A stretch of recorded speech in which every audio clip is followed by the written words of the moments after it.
Ne pleure pas, Monsieur le Loup, un livre écrit par Odysseux pour Éléonore et Cyprien.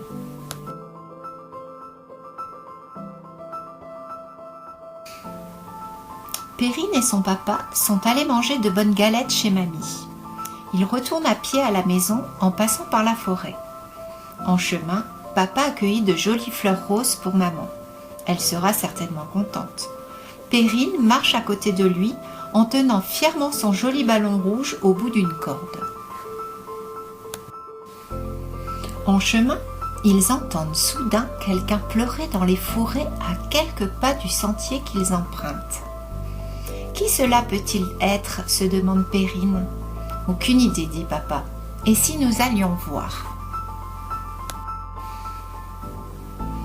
Quelqu'un sanglote, assis sur un vieux tronc d'arbre au milieu d'une clairière. C'est Monsieur le Loup, dit Perrine. Pourquoi pleure-t-il comme ça? Allons le lui demander, suggère papa. Eh bien, que se passe-t-il, Monsieur le Loup, demande Perrine. Je suis tout seul, personne ne veut être mon ami. J'ai pourtant décidé d'être gentil avec tout le monde. Je fais des efforts, mais tout le monde a peur de moi, ça ne marche pas. En plus, je suis maladroit, je détruis tout ce que je prends dans les mains. Je suis malheureux, fou. Moi, je veux bien être ton ami, dit Perrine, et je n'ai pas peur de toi, tu sais. Tiens, je te donne mon ballon. On peut y jouer ensemble si tu veux. Allez, sachetez-la, Monsieur le Loup. Es-tu rassuré? Sniff. Merci, dit Monsieur le Loup en saisissant délicatement le beau ballon rouge. Pong!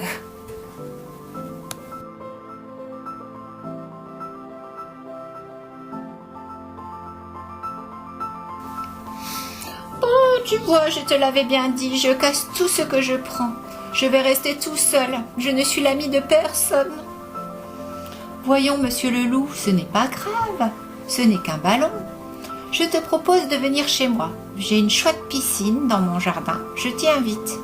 Nous pouvons y passer l'après-midi si tu veux. Qu'en penses-tu? Monsieur le Loup sèche ses larmes et accepte timidement la proposition de Perrine.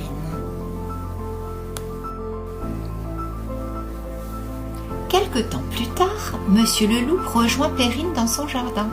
Il a enfilé son magnifique maillot bleu et a porté sa bouée, son masque de plongée et son tuba.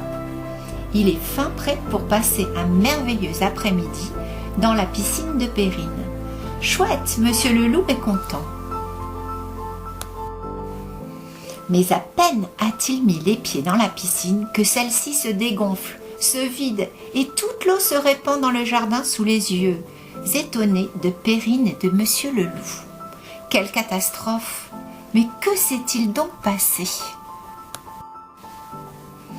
Regarde, Monsieur le Loup, s'exclame Perrine, tes griffes sont beaucoup trop grandes. Voilà pourquoi tu casses tout. Le ballon a éclaté et la piscine s'est dégonflée à cause de tes ongles, trop longs et trop pointus. Il va falloir les couper. Les couper? Jamais de la vie, j'ai trop peur, ça fait bien trop mal. Allons, Monsieur le Loup, dit Perrine, je te croyais plus courageux. Couper les ongles, ça ne fait pas mal du tout. Maman me les coupe toutes les semaines et je ne pleure pas. Si tu veux, je veux bien te les couper. Ainsi, tu ne casseras plus rien. Monsieur le Loup accepte finalement après de longues hésitations. Quand Perrine lui coupe les ongles, il n'est pas très rassuré, mais il fait bonne figure et ne dit rien. Au fond, ce n'est pas si terrible, hein, Monsieur le Loup? À présent, les ongles coupés, Monsieur le Loup ne risque plus de faire éclater de ballon. Maintenant que papa a réparé et rempli la piscine, Monsieur le Loup et Perrine peuvent s'amuser dans l'eau aussi longtemps qu'ils le souhaitent. Monsieur le Loup a une nouvelle amie. Nul doute qu'il s'en fera bien d'autres.